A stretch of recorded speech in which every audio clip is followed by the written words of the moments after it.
Like you're in Milan and you're dating an Italian girl and you played a particular piano and you say, "Oh my God, it was the most beautiful piano I've ever played." Well, take away Milan and the girl, and it might not be the most beautiful piano you've ever played.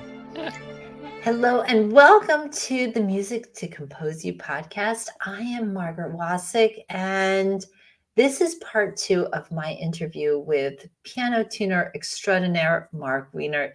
If you caught the first part of our interview, you quickly learned that this is no ordinary man, and certainly his approach to life from the viewpoint of spending it in front of pianos for most of his adult life is quite extraordinary. And that level of precision, that level of organization is not just for pianos. And in Marc's life, it just bleeds into everything he does. And Marc calls it living a high res life. And it's something that we could all learn from and something I personally want to attain. A high res life, according to Marc, is being attentive to detail on a micro level. I'd just like to read a quote from the book where Marc is featured as the main star, Grand Obsession, written by Perry Nyes, a real page turner. And it's not usual that you have a page turning book, a New York Times bestselling book about piano tuners, but that's how fascinating this guy is. Okay.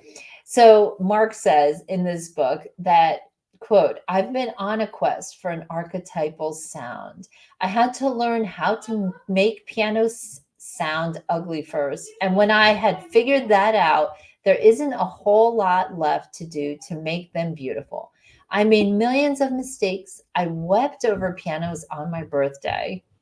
It's like making a sculpture, chipping away the useless material to reveal the figure that lies underneath." So poetic. So I hope you enjoy part 2 of my conversation with Marc Wienert. And any piano can be the best or worst you've ever heard, depending on a lot of factors, okay, including peripheral factors that have nothing to do with anything. Like you're in Milan and you're dating an Italian girl and you played a particular piano and you say, "Oh my God, it was the most beautiful piano I've ever played." Well, take away Milan and the girl, and it might not be the most beautiful piano you've ever played. So, getting back to subjectivity, there's a lot of subjectivity, right? In fact, I was going to say, to answer one of your questions, that I kind of take a kind of twisted sort of joy in saying to people is that I'm a liar. And it's being a really, really articulate liar that lets me achieve what some people propose are my achievements, which is to create a sound or tuning that is unlike other people's tunings, right? But I will add this in. Through years and years of humble listening, I feel like I take my marching orders from the piano itself. But So I've so you're gone like a piano beyond. whisperer in a way. Well, yeah, in a way, yeah. Like well, if you flip that around, whatever the piano's whispering, I can hear. Hmm. And one of the things that saddened me in the journey that my community of peers is taking is that they keep on creating devices that narrow what they're listening to more and more and more. The latest device, I believe, I won't say any names, is able to measure the exact vibrations of the string itself, independent of anything else. It has some contact with the string or something. It's not measuring anything in the air. It's measuring the string itself. And the promotion suggests that that gives you the clearest picture of the frequency that you're targeting. And my answer to that is no, no, no, no, no. That's the last thing I'm listening to. I'm listening to many, many other things, and those are the things that guide me, not that absolute number of vibrations per second. Yeah. There's just so much more that is emotional. I remember on the first lesson you gave me in tuning, the number one thing you said, the first step is to make a connection. It blew my mind with that. Well, when you're tuning intervals, an emotional connection is absolutely essential. And unless you have an emotional connection to the interval you're tuning, even if you can end up with a usable interval, you won't really understand what you've done or why you've done it. You're following a set of rules, or you're adhering to some arithmetic that's been done, for the electronic tuning device, or however you're operating.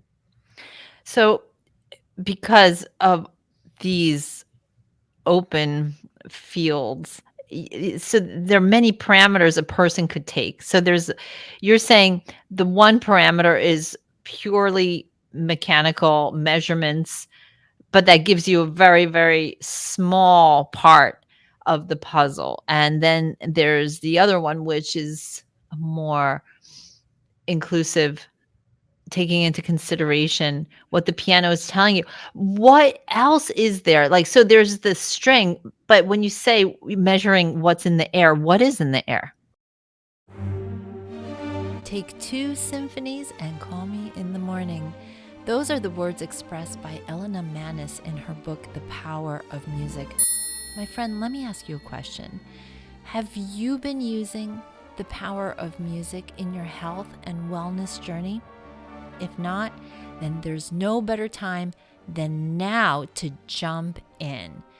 Because we live in a modern time that is filled with noise, where finding peace and clarity can sometimes seem impossible. However, by tapping into the notes of classical music and the timeless messages of wisdom found within, we have a powerful transformational tool that we can use today. But you might be thinking, well, classical music has never been my thing. How do I connect to it? How do I listen and actually like it, engage with it, and have it be a reflection of my feelings and emotions? Welcome to the Music to Compose You podcast. Here we connect the dots, bringing together the beautiful masterpieces of classical music, the stories behind the compositions, and the composers that wrote them. The benefits of classical music are sky high. From reducing stress and anxiety to boosting concentration and creativity, classical music harmonizes your mind and body, elevating your everyday experiences. And you can try it right now. Feel the soothing melodies wash over you, improving your mood, enhancing your cognitive abilities, and promoting restful sleep. Let the melodies of Mozart, Beethoven, and Bach be your companions on a journey to wellness. Download Sound Sleep, a collection of soothing piano masterpieces that soothe your nervous system and harmonizes the brain, creating an atmosphere of peace just perfect for bedtime. Try it by going to musictocomposeyou.com, and while you're there, be sure to join the newsletter where I share the latest behind-the-scenes footage of the podcast and access to special events, concerts, and goodies reserved just for subscribers. So thanks so much for being part of the Music to Compose You family. We are embarking on a fun journey. I'm so happy you're here for the ride. Let's let our soul song sing and see what this music reveals to us about ourselves.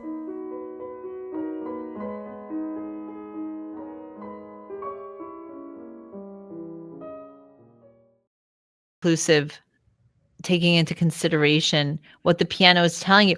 What else is there? Like, so there's the string, but when you say measuring what's in the air, what is in the air? Well, let's start with the very basics. There's the higher partial content or overtone series that that particular hammer is able to give voice to. Well, it's a really big conversation. There's signal, there's noise. Okay. Uh-huh. Let's say that the device I described measures only signal. But the fact is, there's signal and noise.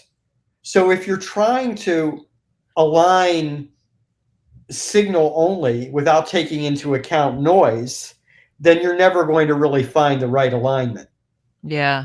Like that alignment might work perfectly on a keyboard, for example, where noise has been minimized compared to an acoustic piano where there's lots of noise.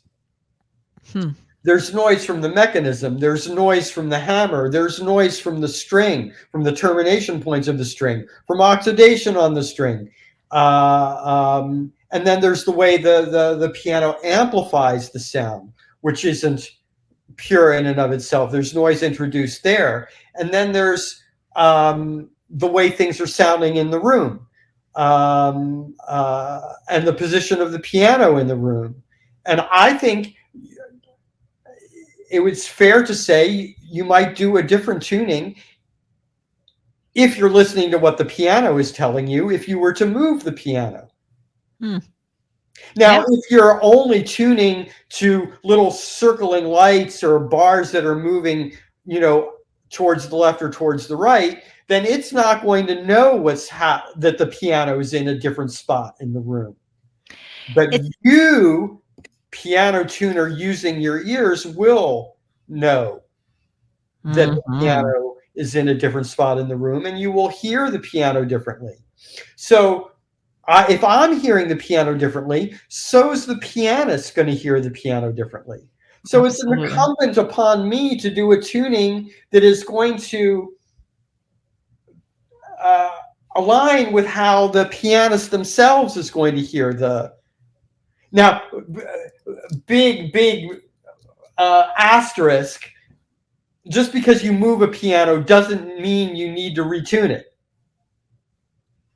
But you will hear it differently. But you will hear it differently. But most people say, when they say, oh, I'm going to move the piano, I have to tune it again, are referring to changes in climate or rough handling during the move or whatever. It's a completely different topic. So I don't want people to get confused. We're talking about a sound field, that exists in a room that's being excited by the sound pressure energy that the piano is introducing into the room. Oh yeah. And let me just tell you, sound field math, I need to go back in time 60 years or 50 years and go back to school. Those guys are rocket scientists. Wow. Okay. I mean, so understanding the mechanics and dynamics of sound field expression is, pretty beefy stuff. Guess what? I don't need to know any of that, though, for the piano to tell me what to do. And you are, in my eyes, a sound designer. You bring so much artistry into it, but your upbringing also had a lot to do with it because you're the son of a prima ballerina. You were raised in France, and you've got many other talents as well. You record, you're a recording engineer. You also are an amazing chef, right? So tell us a little bit about your childhood and the artistic impressions made on you that you also bring to the table every time you are in front of a piano. Well, so everything you just mentioned, the devil's in the details, getting back to that expression. Right. So yeah, I thrive in environments where details matter. Yeah. And so I guess it appeals to my own personal senses of fulfillment, as a human being to operate in a high-res environment where details matter. Yes. Um, well,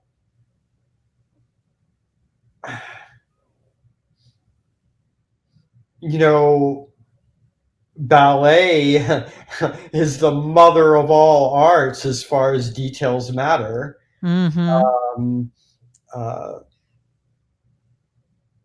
because ballet dancers are using their bodies. In other words, painters can paint a brilliant painting with a paintbrush in their mouth. Right. Okay. But a dancer doesn't have any of that kind of offering. They're either 100% in tune with every muscle in their body. They're aware of the fact that they can use different muscle groups to achieve the same movement. And yet there's subtle differences in that movement if they're using the air quotes right muscle group to do it. In other words, the wrong muscle group isn't going to look graceful, and the right muscle group will look graceful. Yeah, I once took a Why paint. gymnasts aren't really ballet dancers, although there's plenty of crossover, in athleticism and so on and so forth. There's something about how ballet and the way ballet dancers move and the way they combine muscle movement and so on and so forth, all using grace, I guess, as their target, that they're aiming towards. And if I may interpret something that you've said many times, use the golden tone to create a piano technique. I would say use grace to create a ballet dancer. Right. You start from the building block. Yeah, it's Well, funny. You reverse engineer it. You reverse engineer it. Exactly. Yeah. It's like I once took a painting class with a student of Wolf Kahn who was describing what you're saying about ballet and the details and finding such inspiration for his painting from watching ballet. And then a student asked, what are you seeing? Like, what do you see when you, like, because he said, oh, that dancer out of those 20 dancers on stage, that one, the third from the right, was the most perfect of them all. And nobody could distinguish that except he had an eye for it. And they asked, what are you seeing that we don't see? And he said, did you see how her fingers were were shaped and how she finished the movement, the line with her fingertips? He noticed that one little detail of the fingertip that was just so extra, and that did it for him. So, yeah, this is such a fascinating discussion about what you call the high res environment. The devil is in the details, and what opens up, what unearths when we get there. And, it's funny, I'm a knitter, and I always was pretty much like a process knitter, like, okay, a product knitter. Like, I want that sweater. I want it to be done. Let me just get there.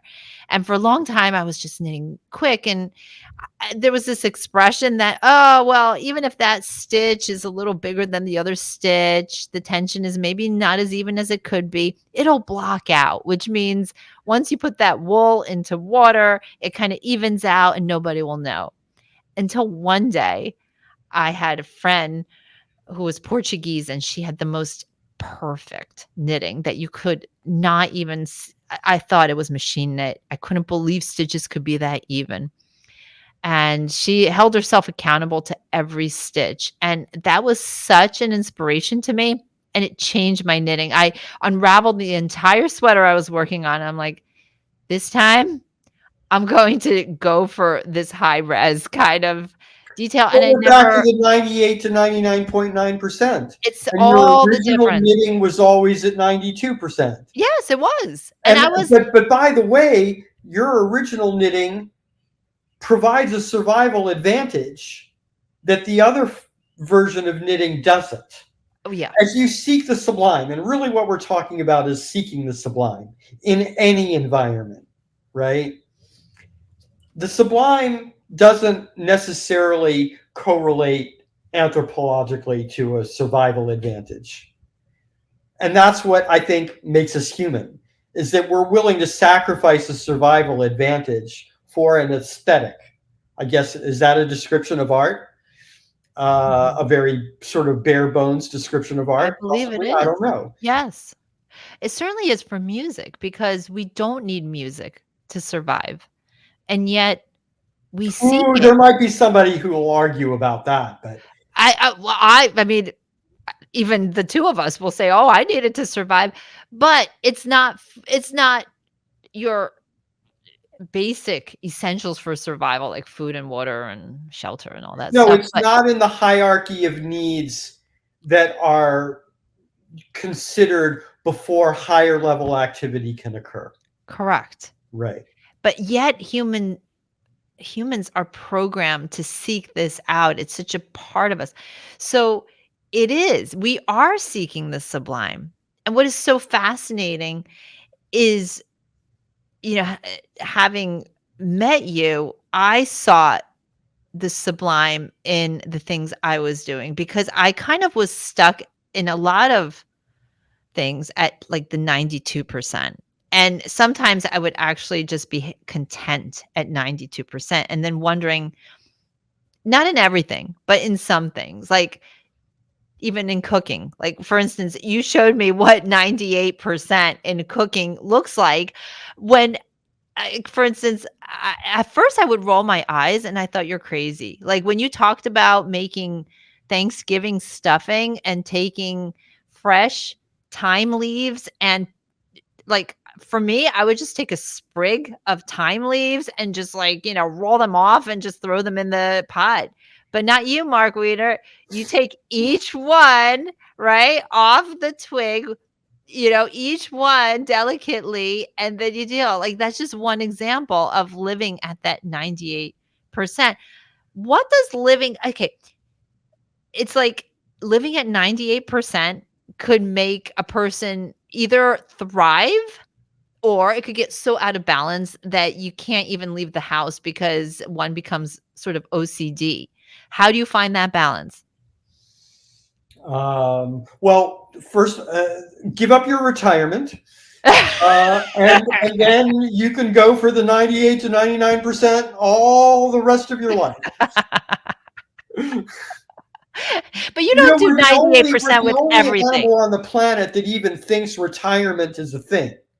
Yeah, I don't. I don't. Every other poor animal works for a living till it takes its final breath. Oh God, I have a cat who's like poor thing, like about 16 years old now, and this cat has this difficult arthritis in her shoulder, and I mean, caught the most ridiculous mouse outside. It's an outdoor cat.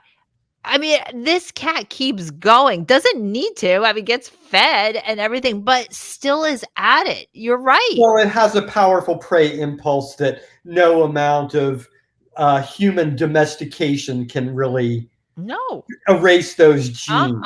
And like, but it's not even taken into consideration like this hurts or I'm too old to do this. I should stop doing this. It's just still by the impulse of life going forward. So, Right. yeah, no retirement for cats. Definitely. And no retirement, for OCDs like me. Right. Yeah, but there's like a point. You're not OCD. I would not say you're OCD. Okay, You're fair enough. just living in that 98. There's a distinction because you don't go crazy over it, although you are not afraid to take the time that it takes. And I think that's the Right. difference. Yeah. You give yourself that Right. So longer reach. it goes beyond a commercial version of the particular activity. Like in art. I mean, when you're an artist, you're never done. You're never done. You're never done. But That's at it. the same time, you tune fast. You've gotten to that level of mastery where, I mean, I'm a novice. And when I'm in front of a piano, oh God, it's like 4 hours just fly by and I'm still not done. But you're, at that mastery point. So you're operating with the pianos at like that 98%. Right. percent, but you're getting it done really quickly. That's the Let's mastery. say I'm not losing any time with pitch selection, Mm-hmm. because pitch selection, is it's just a game for me. It's like playing tic-tac-toe. It's not like chess. You don't have to spend 5 hours contemplating your next move. If Yes. you're taking your marching orders from the piano, they're clear. Even if you're taking your marching orders from a machine, they're clear. But the finesse of manipulating the physical environment, that's where I'm able to be fast, Yeah. because I'm able to achieve the desired frequency in a way that will be durable very quickly. We've worked on a lot of projects in the past, everything from retuning the pianos, recording projects, films. One of the most interesting that we collaborated on is one that I featured on the very first episode of the podcast, Ancient Wisdom of Music. And it was a project that I said, only Mark could do this.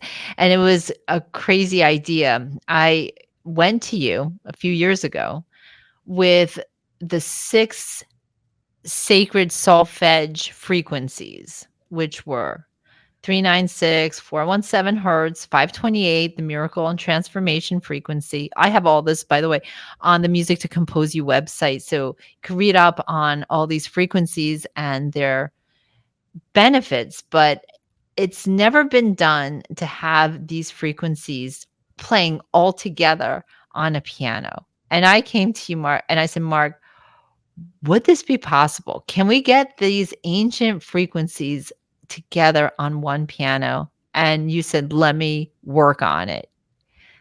And at the end, you made it happen on my Yamaha piano. Let's just talk about your steps. Like, how did you go about doing that? It's never been done before. A lot of math, right? Well, no. The pressure points were really what the strings themselves could do, because the speaking lengths weren't designed to optimize those particular frequencies. Mm-hmm. So I had to find a way to distort a system that was designed for a particular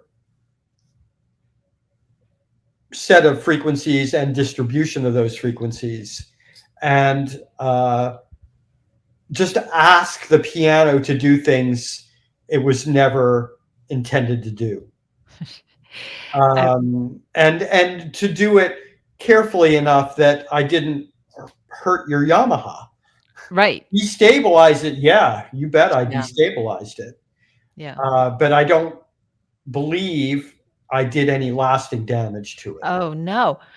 But we talked for months and months over this project and even deliberated, because it felt to me very almost dangerous. And I'll say it reminded me of when Beethoven's Fifth Symphony was premiered in the 1800s, and one composer was in the audience and he left the building like so highly excited and agitated at the same time, sweating profusely. And somebody asked him, like, what just happened in there? And it was such an energetic surge through that symphony that he was feeling it. It was almost like being hit by lightning. And he said, this is what happened there. And then he's added that he wasn't sure even if this music should be written, which makes me wonder, what is he talking about? I guess to me, it translated as it was so impactful. It was so electric. Now, when you finally were able to figure all this out and put it on the piano, and we finally said, okay, let's do this, which took a lot of deliberation, because I felt the same way. Like, what will happen? Will we explode? Will we get into another like megaverse or something? Like, will we enter another dimension? I really thought that would happen. I wouldn't be surprised if it has the potential, because it was such an experience playing this music. I sat down to this piano and I very naively thought I could sit down and play a Mozart sonata on this piano and just listen to how different it would sound. And I was quickly showed that that won't work. To bring a Western type of approach to this type of sounding piano, it would require a whole new type of musical writing, which I created a piece for that piano. To me, I still listen to it with fresh ears, and I've put it out there on YouTube. People have said things like, "It's so otherworldly. I don't know where this is from. It makes me feel." Yeah, the description of how people feel while listening to it is really incredible. Like, I feel transported. I feel like in another world.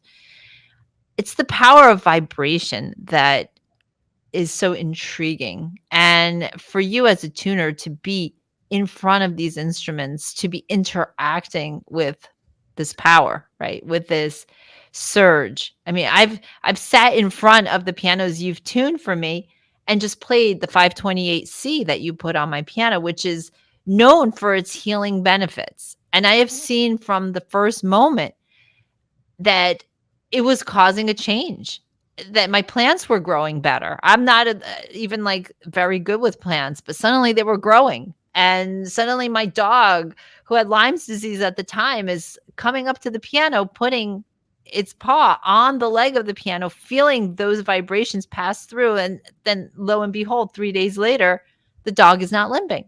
I noticed some really incredible things with birds, where I would now play this piano and birds that never really seemed to like gather by the window would suddenly gather.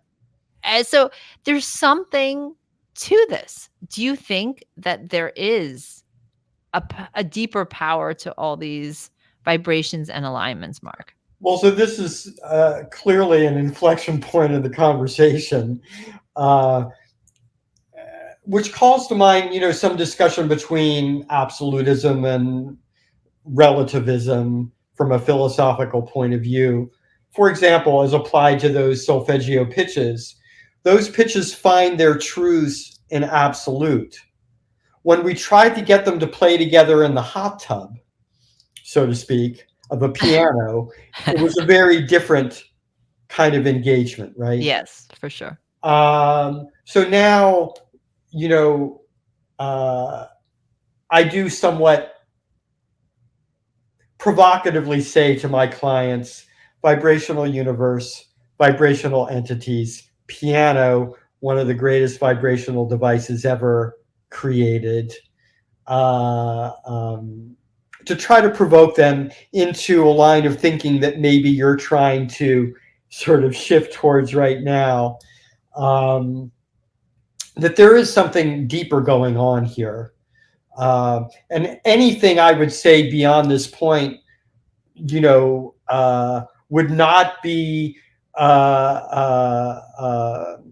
double blind, peer verified information that I can,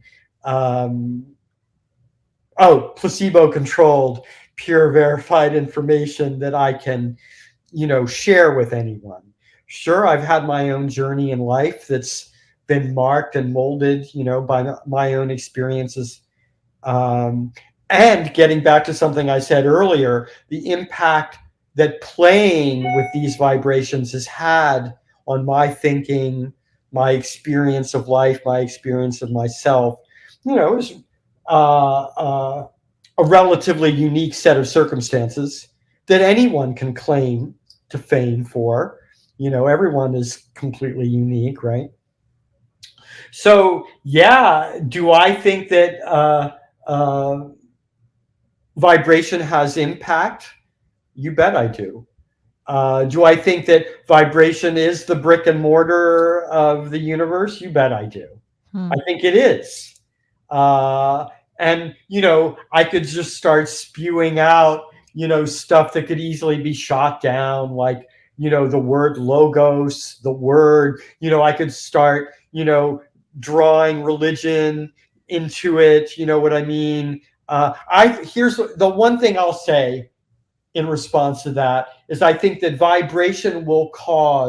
an understanding of vibration will cause a collision between science, religion, and philosophy, and will unite them into a picture of what everybody's been looking for. The one little bit of the one theorem that will unify our concept of the universe, of humanity, of the whole material world and spiritual world, and everything all combined into one. So I think vibration is the path that will take us to that unification. Do you think it's happening now in our time? I think it's been happening all along. And it doesn't need our awareness in order to happen. But it has an impact on our awareness of things. Yeah, absolutely. But gravity doesn't need my agreement to cause an object to fall to the ground. Right? Scriabin, the Russian composer in the late 1800s, he had a theory of music. He really thought that if everybody could get into the same vibrational alignment and make the same music at the same time, that it would cause the earth to go into like a fireball and we would enter another ecstatic Well, state. I'm with him up to the point where he specifically predicts things like fireballs and stuff like that. But I'm all in. I don't know about the fireball part. Yeah. I might be adding that. I'm all in up to that point, right? For sure. And I mean, it would be easy enough to say, well, if every human being on Earth would do more for their neighbor than they did for themselves, kaboom! It would change everything. It's like the rabbi story that I told you many years ago about the difference between heaven and hell. Yeah, tell that. Yeah, okay. I won't tell it rabbi style, which is milking the details and allowing everyone's. I'm just gonna kind of go straight to the point. So forgive my how quickly I do this, but both in heaven and hell, there's a banquet room. Both in heaven and hell, there's a huge round banquet table. Both in heaven and hell, there are people seated all the way around the circle of the banquet table. And both in heaven and hell, there's a huge, fabulous, body-feeding, soul-feeding banquet there for the taking. Ironically, or sadly, both in heaven and hell, all the people are afflicted with an elbow disease that will not allow them to bend their elbows. So when they take the food into their hands, they're unable to bring the food to their mouth and eat the food because their arms are straight and they're unable to bend their elbows. So in hell, everyone is there before the wonderful feast with their straight arms holding the food and crying and bemoaning their fate that they're unable to benefit from this fabulous moment in their lives.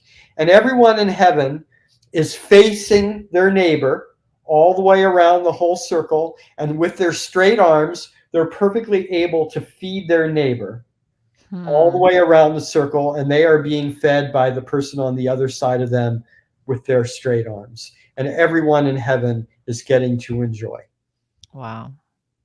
I can't think of a better way or better note to end this podcast on than that.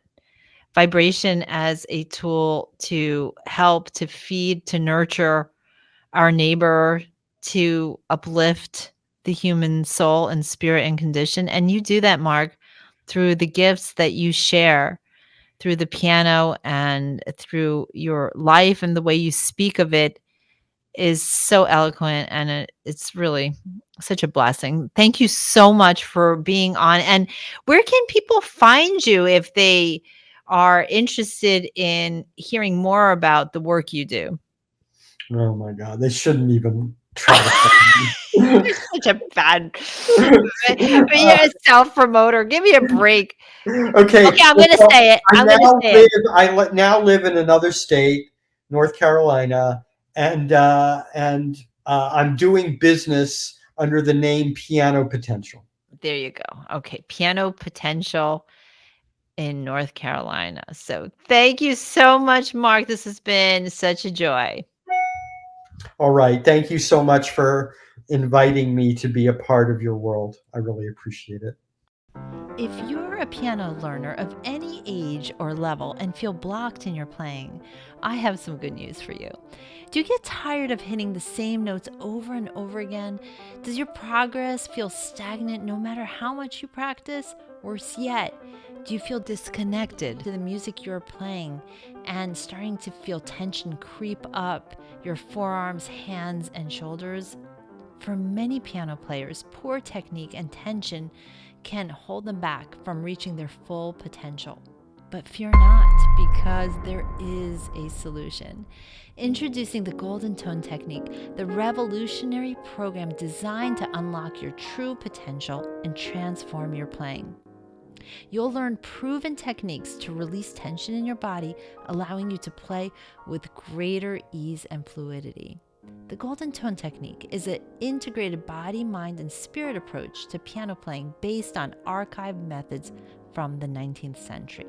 On a personal note, I'm a classical pianist, and my road to Carnegie Hall was far from simple.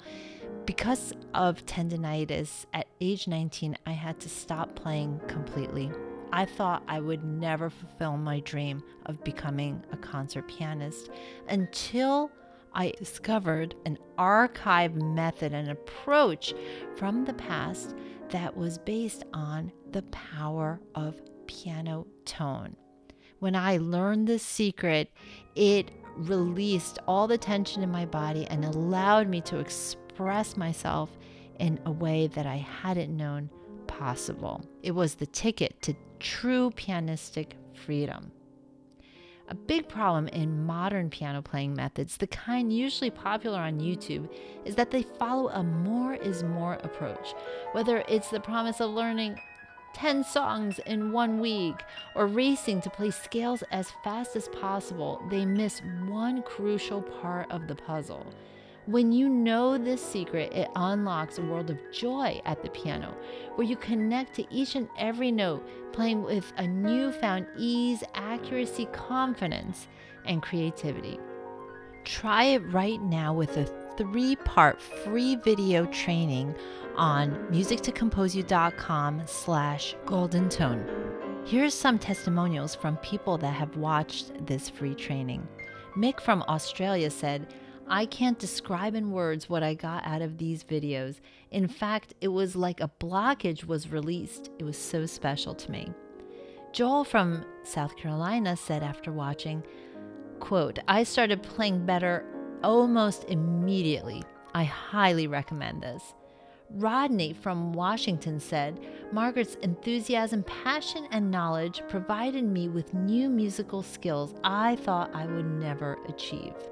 Break through to the next dimension of your piano playing, no matter what level you are at, and have dream experiences at the instrument every single time you touch a piano key. To experience it today, watch the free 3-part training on musictocomposeyou.com/goldentone.